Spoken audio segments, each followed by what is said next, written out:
प्रिय विद्यार्थियों, मैं doctor Sucheta Verma, assistant professor political science, SPC government college Bhim. आज हम बीए पार्ट फर्स्ट के पेपर फर्स्ट के टॉपिक संप्रभुता का अध्ययन करेंगे। एक राजनीतिक प्राणी के रूप में व्यक्ति राज्य में रहकर अपना राजनीतिक जीवन प्रारंभ करता है और विकास की ओर अग्रसर होता है। इसलिए राज्य राजनीति विज्ञान के अध्ययन का प्रमुख विषय वस्तु है। गार्नर ने तत्वों के आधार पर राज्य को परिभाषित करते हुए कहा है कि केवल जनसंख्या, प्रदेश और सरकार के आधार पर ही किसी निश्चित क्षेत्र को राज्य की संज्ञा नहीं दी जा सकती। एक राजनीतिक समाज अर्थात राज्य के लिए जो अनिवार्य तत्व है वह है संप्रभुता। संप्रभुता राज्य रूपी शरीर का प्राण है, इसीलिए संप्रभुता के बिना राज्य की संकल्पना संभव नहीं है। 15 अगस्त 1947 से पहले भारत को राज्य की संज्ञा नहीं दी जा सकती थी। यद्यपि भारत जनसंख्या, प्रदेश और सरकार से युक्त था, लेकिन उसके पास संप्रभुता नहीं थी। आज़ादी की प्राप्ति के बाद भारत की संप्रभुता ब्रिटिश सम्राट से भारत की जनता में समाहित हो गई। तब से भारत की पहचान राज्य के रूप में होने लगी। उपयुक्त विवेचना से स्पष्ट है कि जनसंख्या, प्रदेश और जनसंख्या की अपेक्षा संप्रभुता ही राज्य के लिए अनिवार्य तत्व है। इसलिए राजनीति विज्ञान के अध्ययन के अंतर्गत संप्रभुता का अर्थ, उसके प्रकार तथा उसकी प्रकृति को जानना राजनीति विज्ञान के विद्यार्थियों के लिए आवश्यक है। अब हम देखते हैं संप्रभुता का अर्थ। अंग्रेजी भाषा में संप्रभुता को सोवर्निटी कहते हैं। इसकी उत्पत्ति लैटिन भाषा के सुपरएनस शब्द से हुई, जिसका अर्थ है परम या सर्वोच्च। अर्थात संप्रभु का अर्थ राज्य के उस परम सत्ता से है जिसके आगे कोई अपील नहीं की जा सकती। यह परम सत्ता आंतरिक और बाहरी क्षेत्र में सर्वोच्च होती है। संप्रभुता की विवेचना करते हुए जेलिनेक ने कहा कि संप्रभुता राज्य की वह विशेषता है जिसके आधार पर उसकी अपनी इच्छा के अतिरिक्त इसको कोई अन्य शक्ति सीमित नहीं कर सकती। यह स्वतंत्र इच्छा सर्वोच्च और शक्तिशाली होती है, इसीलिए इस इच्छा को ही संप्रभु कहा जाता है। संप्रभुता की विवेचना से स्पष्ट होता है कि इसके दो स्वरूप होते हैं। पहला आंतरिक सर्वोच्चता और दूसरी है बाहरी सर्वोच्चता। आंतरिक सर्वोच्चता से तात्पर्य संप्रभु की उस शक्ति से है जिसके आधार पर वह एक निश्चित क्षेत्र में रहने वाले व्यक्तियों, समूहों, संस्थाओं और संगठनों से अपने आदेशों की अनुपालना कराता है और अवज्ञा करने वालों को दंडित करने की क्षमता रखता है। बाहरी सर्वोच्चता से तात्पर्य है कि संप्रभु की उस सर्वोच्च शक्ति से है जिस पर किसी बाहरी सत्ता का नियंत्रण नहीं होता है और जो दूसरे देशों में समानता का व्यवहार करने के लिए स्वतंत्र होती है और अपने इच्छानुसार युद्ध या संधि कर सकती है। इस तरह आंतरिक और बाहरी सर्वोच्चता से मिलकर संप्रभु को पूर्ण अभिव्यक्ति प्राप्त होती है। लेकिन कुछ विचारक इससे संतुष्ट नहीं हैं। उनका कहना है कि आंतरिक सर्वोच्चता में ही बाहरी सर्वोच्चता के भाव निहित हैं, इसलिए बाह्य सर्वोच्चता शब्द का प्रयोग ही उचित नहीं है। इस संबंध में गार्नर का कहना है कि बाहरी सर्वोच्चता के स्थान पर स्वतंत्रता शब्द का प्रयोग करना चाहिए, क्योंकि बाह्य सर्वोच्चता से ऐसा लगता है कि राज्य अपनी सीमाओं से बाहर भी कुछ मामलों में संप्रभु है, जो कि व्यवहारिक नहीं लगता। इसके बावजूद आज भी संप्रभु की अभिव्यक्ति आंतरिक और बाहरी संप्रभुता के रूप में परिभाषित होती है। संप्रभु के इन्हीं स्वरूपों को ध्यान में रखते हुए विभिन्न विद्वानों ने इन्हें परिभाषित किया है। जैसे बौद्धा के अनुसार संप्रभुता नागरिकों और प्रजाजनों के ऊपर वह परम शक्ति है जो विधि द्वारा नियंत्रित नहीं होती। बर्गेस के अनुसार संप्रभुता व्यक्तियों तथा समूहों के ऊपर मौलिक, निरंकुश और असीम शक्ति है। जेलिनेक के अनुसार संप्रभु राज्य का वह गुण है जिसके द्वारा वह अपनी इच्छा और शक्ति के अतिरिक्त और किसी कानून से नियंत्रित नहीं होता। विल्सन के अनुसार संप्रभुता राज्य की वह शक्ति है जो हमेशा क्रियाशील रहकर कानून बनाती है और उसका पालन करती है। विलोबी के अनुसार संप्रभु राज्य की सर्वोच्च इच्छा है। ऑस्टिन के अनुसार यदि किसी समाज का अधिकतर भाग एक निश्चित प्रधान व्यक्ति की आज्ञा का पालन करता है, उस निश्चित प्रधान व्यक्ति को साधारणतः किसी अन्य प्रधान की आज्ञा नहीं माननी पड़ती, तो वह उस समाज में संप्रभुत्व संपन्न होता है तथा वह समाज उस प्रभुत्व संपन्न सहित एक राजनीतिक समाज कहलाता है। अब संप्रभुता के कितने प्रकार हैं? आधुनिक राजनीतिक विचारधाराओं के अंतर्गत संप्रभुता के विभिन्न रूपों की व्याख्या की गई है, जिसके आधार पर संप्रभुता के अनेक प्रकारों को निर्धारित किया है। पहला है नाम मात्र व वास्तविक संप्रभुता, दूसरा वैधानिक और राजनीतिक संप्रभुता, तीसरा सार्वजनिक या जन संप्रभुता और चौथा है विधिक या यथार्थ संप्रभुता।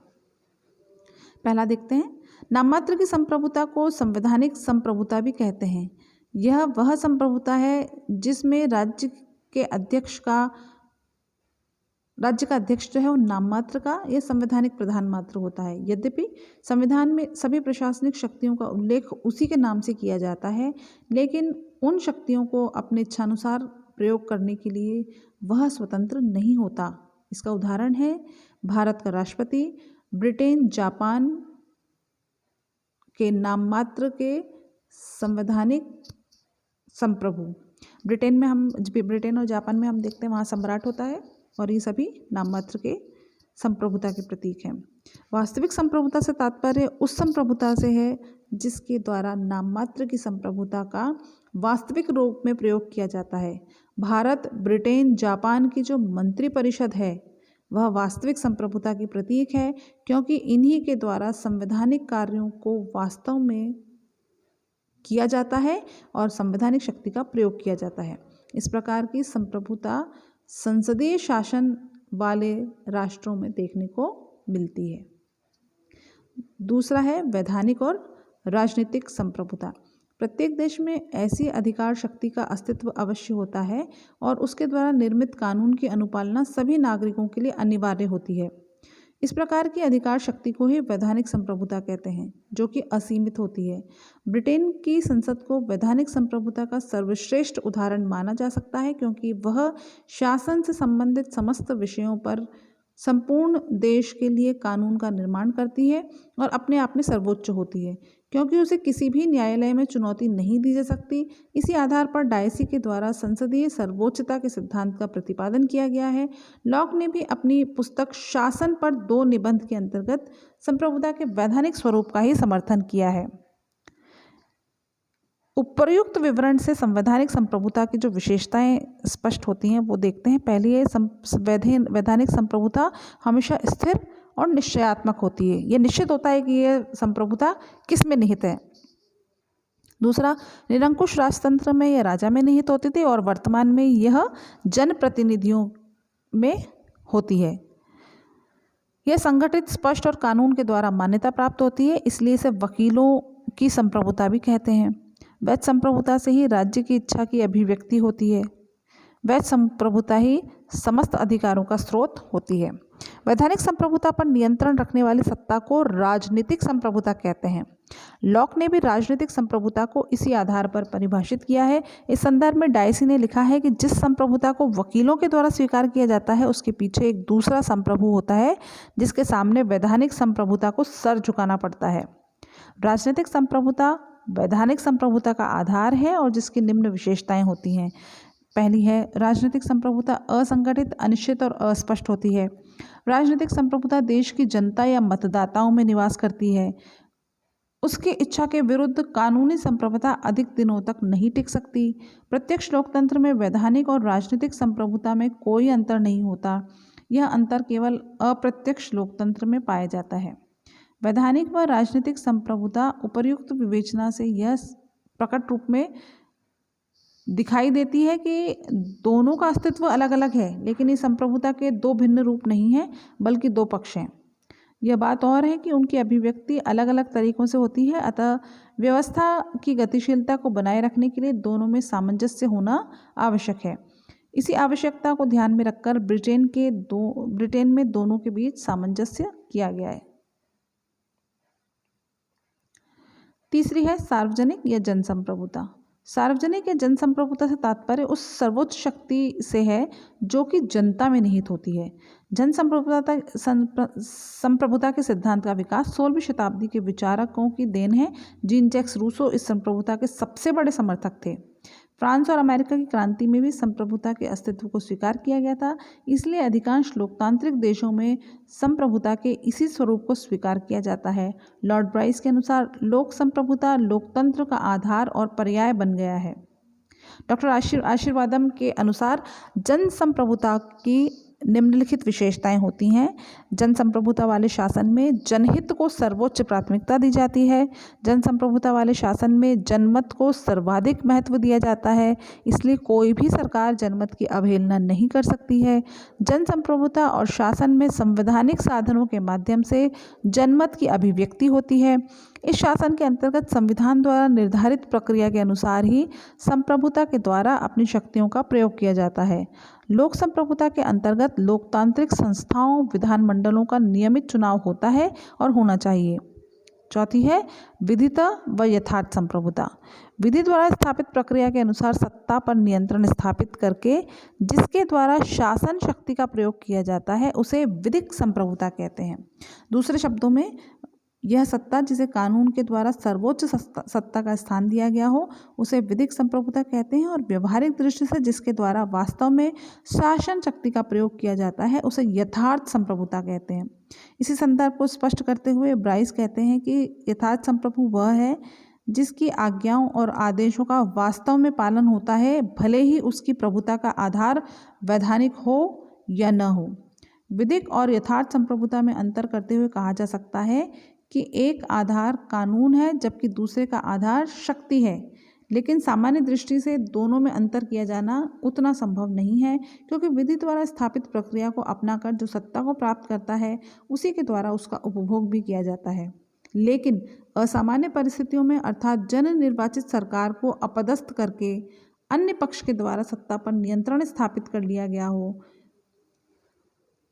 और वह संगठन की शक्तियों का प्रयोग करने लगता है तो विधिक और यथार्थ संप्रभुता में अंतर करना जरूरी हो जाता है। यथार्थ संप्रभुता भी विधिक संप्रभुता में परिवर्तित हो सकती है यदि यथार्थ संप्रभुता के द्वारा कालांतर में येन केन प्रकारेण जन समर्थन प्राप्त कर लिया जाए तो उसकी स्थिति विधिक संप्रभुता में परिवर्तित हो जाती है, जैसा कि पाकिस्तान में जियाउल हक की सरकार के साथ हुआ था।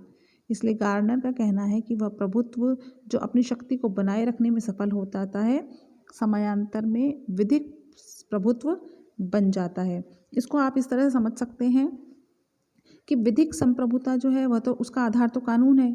यथार्थ संप्रभुता यानी कि यदि कोई तानाशाह किसी राष्ट्र के शासन पर काबिज हो जाए तो वो उस वक्त तो वो शक्ति के आधार पर हुआ है, इसलिए वह यथार्थ संप्रभु कहलाएगा। परंतु यदि वह जन समर्थन प्राप्त कर ले तब फिर यही यथार्थ संप्रभु किस में परिवर्तित हो जाएगा? विधिक संप्रभुता में परिवर्तित हो जाएगा, क्योंकि उसको जन समर्थन प्राप्त हो गया है और उसको उसका सत्ता का आधार कानूनी हो गया है।